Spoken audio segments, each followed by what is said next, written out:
programa de hoje vai falar sobre a ética, a moralidade e a transparência no esporte profissional brasileiro, especialmente no futebol, uma paixão nacional. Entra em campo agora o julgamento que garante a segurança jurídica para a celebração da maior competição de futebol do mundo, a Copa de 2014, a ser realizada no Brasil.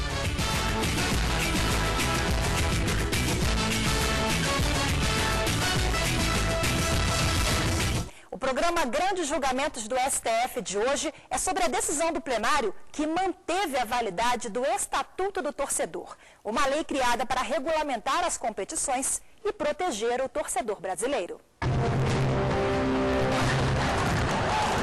Os conflitos entre torcidas rivais fazem parte da história do futebol brasileiro e chamam a atenção pela crueldade e covardia. É uma guerra de otário, né? Porque o futebol foi feito para nós se divertir, não para a gente brigar. Jogador, os clubes, quem ganha o dinheiro, a pessoa fica encrenca uns com os outros, se matando, morrendo, né? Em 2008, no estádio do Bezerrão, no Gama, a 30 quilômetros de Brasília, uma partida entre São Paulo e Goiás terminou em tragédia na porta do estádio.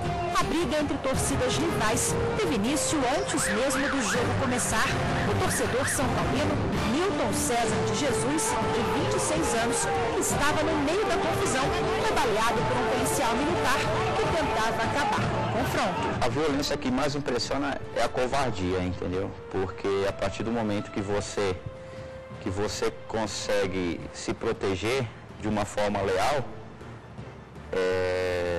ela não te abate tanto.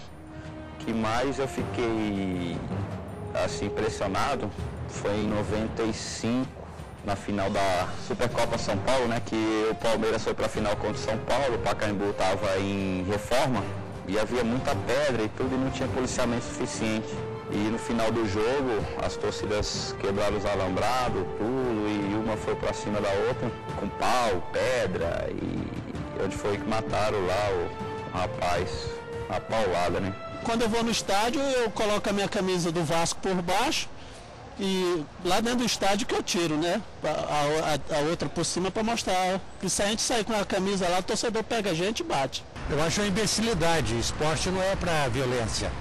E tem que acabar com torcida organizada. O preconceito não é à toa. A violência parte quase sempre de integrantes das torcidas organizadas. Rivalidade que ultrapassa os campos de futebol e invade as ruas. Existe muita confusão, muita briga que não é gerada por pessoas de torcida organizada. É porque, infelizmente, a torcida organizada ela criou o rótulo de ser violento isso aqui.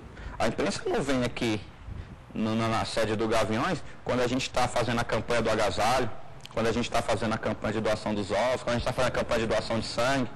Já chegamos a arrecadar 1.500 ovos de Páscoa para fazer doações para entidades carentes. Para coibir a violência e garantir a organização nas competições esportivas, principalmente em uma das modalidades mais populares do país, o futebol, em 2003, o Congresso Nacional aprovou o Estatuto do Torcedor.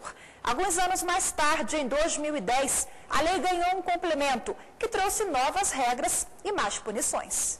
A lei número 12.299, que complementou o Estatuto, caracteriza, por exemplo, o vínculo entre o torcedor e as entidades responsáveis pela prática desportiva como uma relação de consumo. Também proíbe o consumo de bebida alcoólica nos estádios de futebol, o porte de objetos que podem oferecer algum risco. Qualquer coisa que possa ser usado como arma, no meio de onde tem muita gente, eu acho que não é uma boa. Não vai prejudicar como se diz, as torcidas, nem o time de futebol. Vai orientar o pessoal a não levar nada, nenhum objeto. Não tendo esses objetos no local, vai ficar mais difícil as pessoas se machucarem, né?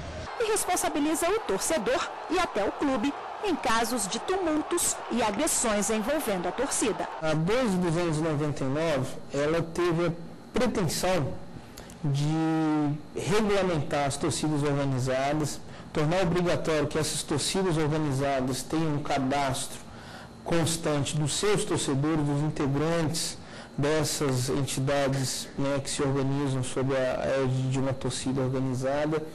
Ela criou tipos penais próprios para essas torcidas organizadas e para essas pessoas físicas que venham a cometer atos de violência internamente nos estádios, estabelecer mais rigor na confecção e comercialização dos ingressos, exatamente para evitar a falsificação, e uma circunstância que gera ainda muita polêmica, é importante deixar claro, que a lei tenciona proibir o porte de substâncias, entre as quais as bebidas alcoólicas, que podem causar violência. As novas regras atingem, além das torcidas organizadas, cambistas, torcedores que tumultuam os estádios, árbitros e dirigentes. Eventos esportivos em estádios com capacidade para mais de 10 mil pessoas, por exemplo, devem ter infraestrutura adequada para monitorar o público presente por meio de câmeras e catracas de acesso. De acordo com o Estatuto, a compra e a manipulação de resultados é crime. O responsável pela prática pode pegar de 2 a 6 anos de prisão.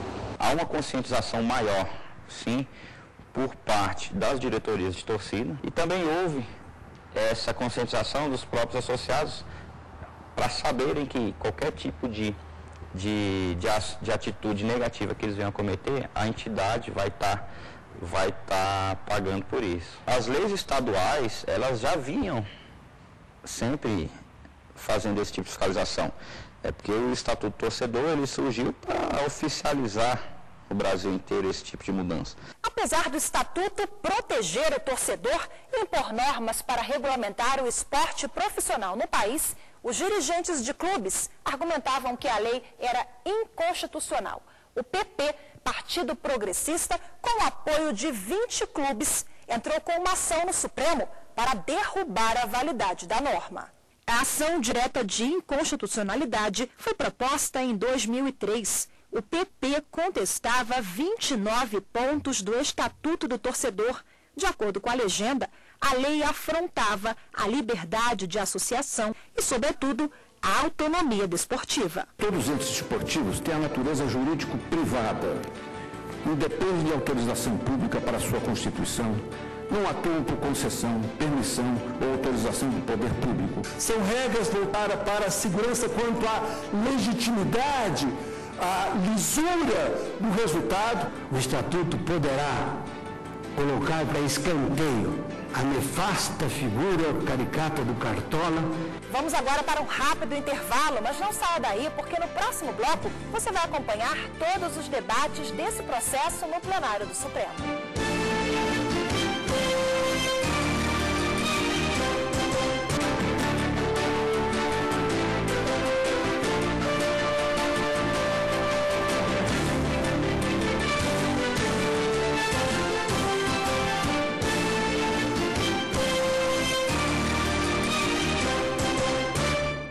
No programa de hoje você vai ver o julgamento em que, por unanimidade, o plenário do Supremo decidiu que as normas previstas no Estatuto do Torcedor estão de acordo com a Constituição Federal. Acompanhe a partir de agora todas as discussões relacionadas a este processo no plenário do STF e entenda por que o caso chegou à mais alta corte do país. O Partido Progressista entrou com a ação no Supremo em 2003. O principal artigo atacado pelo PP é o que responsabiliza as entidades que organizam a competição e não apenas os clubes envolvidos pelos prejuízos causados ao torcedor, pelas eventuais falhas na segurança dos estádios.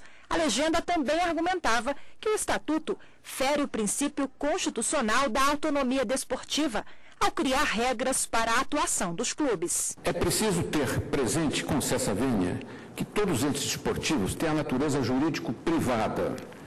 Não depende de autorização pública para sua constituição. Não atuam por concessão, permissão ou autorização do poder público. Não exercem função delegada do poder público. Artigo 82 da Lei 9.615 de 98. Nem oferem recursos públicos, sendo a organização desportiva do país legalmente definida como interesse social. Artigo 4º, parágrafo 2º da Lei 9615 de 98. Diferentemente, por exemplo, das instituições financeiras e das instituições educacionais que se categorizam como interesse público. O advogado do PP sustentou ainda que a União extrapolou a sua competência para legislar sobre o desporto. Criou-se, de fato, um verdadeiro código penal do dirigente desportivo, o que é pior, sem contemplar qualquer atenuante nem excludente de punibilidade.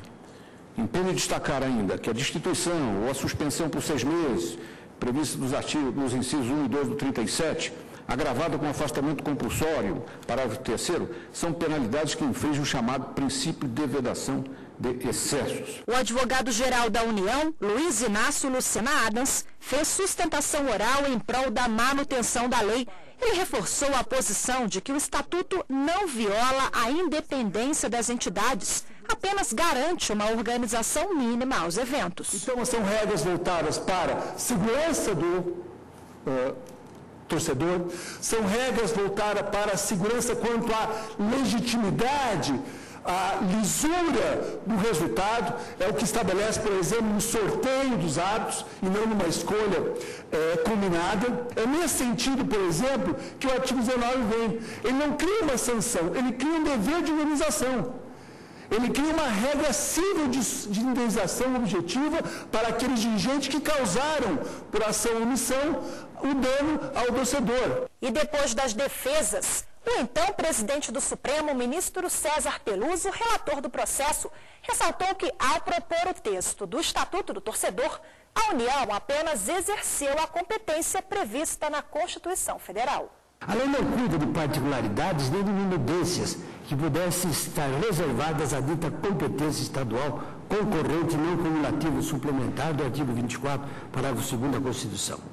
A União exerceu a competência estatuída no inciso 9 desse artigo sem dela desbordar, adstringindo-se a regular genericamente a matéria. As disposições do Estatuto homenageiam, entre outras coisas, o direito do cidadão à vida, à integridade e incoluidade física e moral inerentes à dignidade da pessoa humana, à defesa de sua condição de consumidor, ao lazer e à segurança.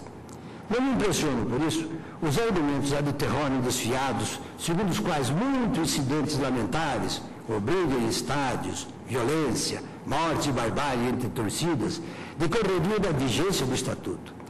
Parece até fazer crer que os torcedores se revoltam contra a maior transparência nas competições ou com a possibilidade de maus dirigentes serem punidos, entrando por consequência a agir de maneira violenta nas praças esportivas.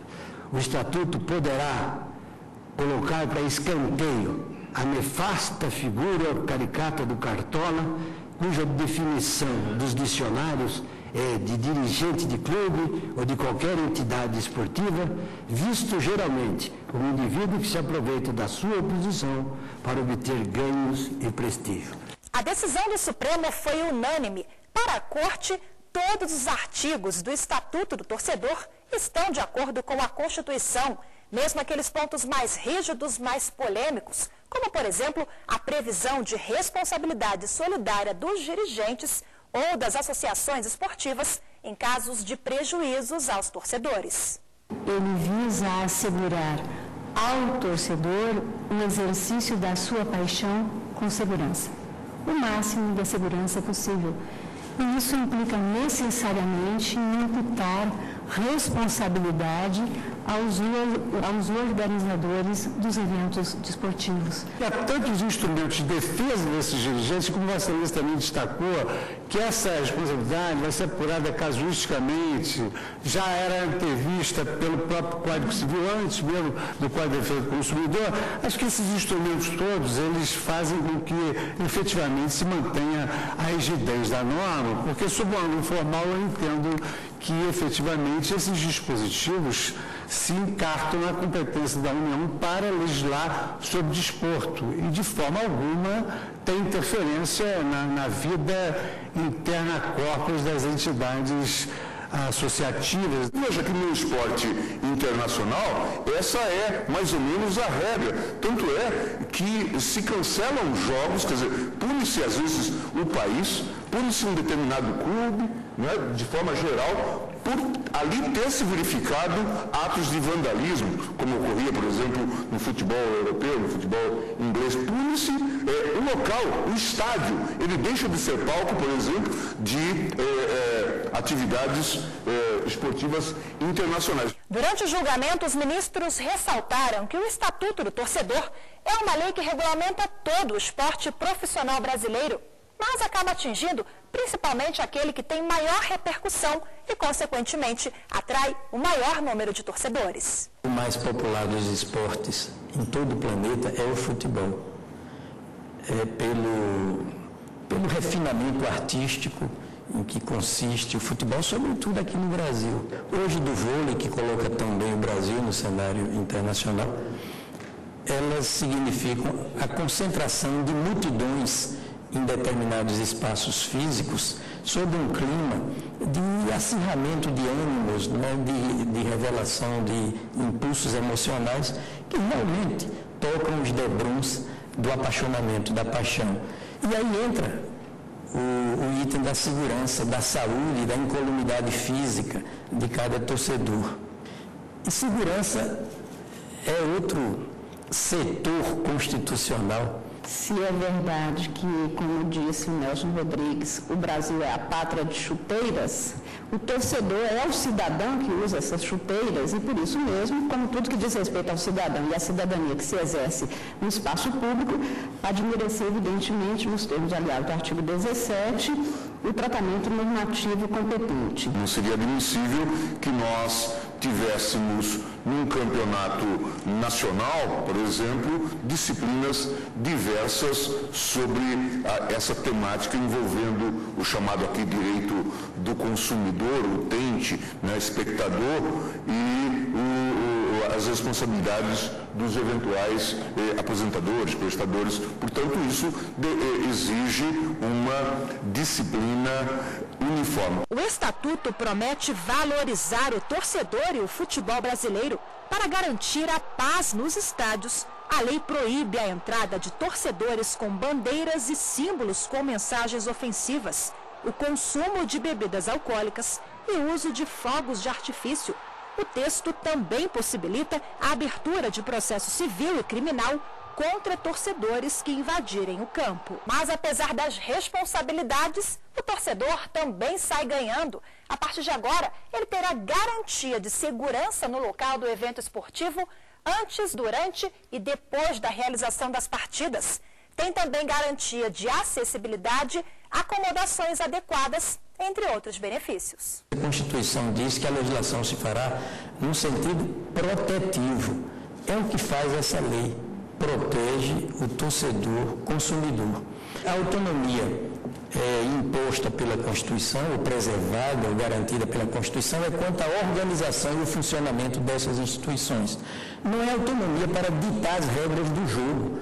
A cláusula constitucional de autonomia, portanto, não pode ser invocada, ao contrário do que sustenta a agremiação partidária autora da apresentação, para excluir as organizações desportivas da necessária observância das regras fundadas, como se tais agremiações desportivas fossem entidades marginais, indefensas e imunes, e não o são, à ação normativa do Estado.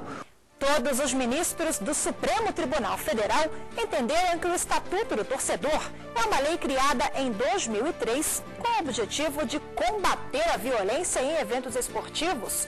O programa Grandes Julgamentos do STF faz agora um rápido intervalo, mas não saia daí porque a gente volta em instantes.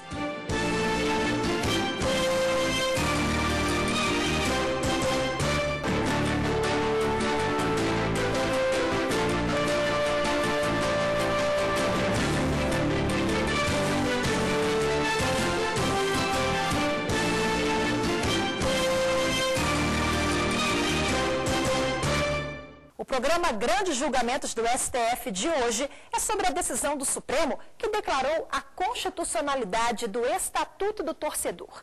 A ação foi protocolada em 2003 pelo Partido Progressista, o PP, que questionou 29 pontos do Estatuto do Torcedor. Esse jogo não é Esse jogo não é né? Não sei se vai solucionar, mas pelo menos é uma providência. Tem que ter mais formas de coibir esse tipo de atitude. Apesar de proteger os torcedores e garantir a transparência nas competições, o presidente da torcida organizada Gaviões da Fiel, do Corinthians, chama atenção para algumas regras do estatuto que não estão sendo cumpridas.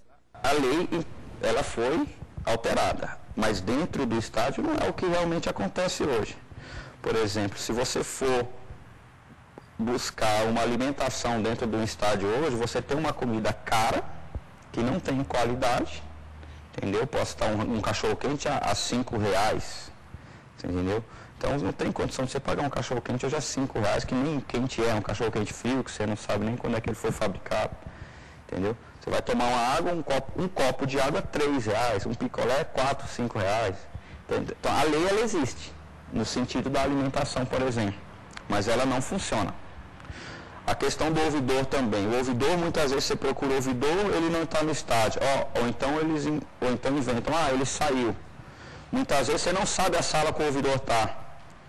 Ou então o ouvidor está numa sala que para você chegar você tem que passar no meio da torcida adversária. Apesar do julgamento sobre o Estatuto do Torcedor ter sido concluído pelo Supremo em fevereiro de 2012, a decisão sobre a constitucionalidade da lei não colocou um ponto final nessa história, não.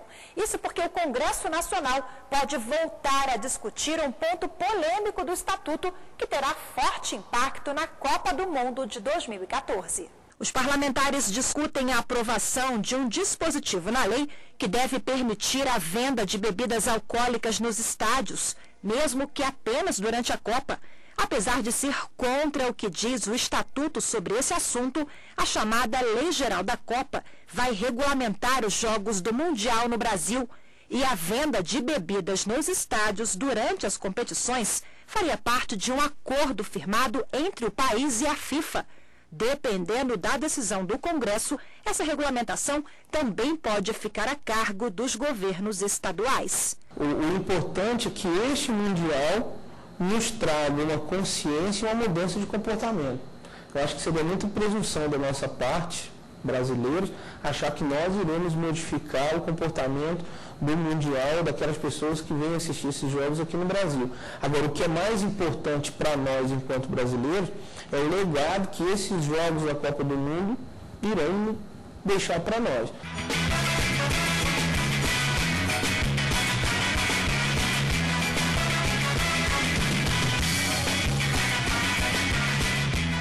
É uma coisa bonita que você faz, assim, independentemente da sua situação financeira, se você é rico, se você é pobre, quando você sabe que o Corinthians vai jogar, aquele dia para você já é diferente, você já acorda mais cedo, você já vai. Eu, por exemplo, eu devo ter umas 120 camisas do Corinthians, de torcida e tal. Você vai lá, vê qual que você vai usar e você já liga pro pessoal e aí vai ter churrasco hoje e tal. Você já fica aquele dia para você já é diferente. O fato de você ser torcedor é uma diversão que você tem fora das outras. Se o cara torce pro time dele, ele tem consciência que vai lá para torcer, né? Não vai brigar. Torcer com amor, com carinho e trazer paz, que é a nossa alegria do torcedor. O que precisa modificar, e é isso que a sociedade precisa ter em mente, é uma mudança de comportamento. É respeitar o próximo pela opção que ele tem. Se eu sou flamenguista e sou com muito orgulho, eu preciso saber respeitar a opção e a paixão do meu colega, do meu próximo, por outra agremiação. Não pode, em hipótese alguma, essas práticas de sectarismo, essas práticas de violência, essas práticas de intolerância estejam presentes na prática de qualquer modalidade esportiva, seja no futebol, seja no vôlei, seja no basquete. Isso é inaceitável. O Grande Julgamentos do STF de hoje fica por aqui. Muito obrigada pela sua companhia e até o próximo programa.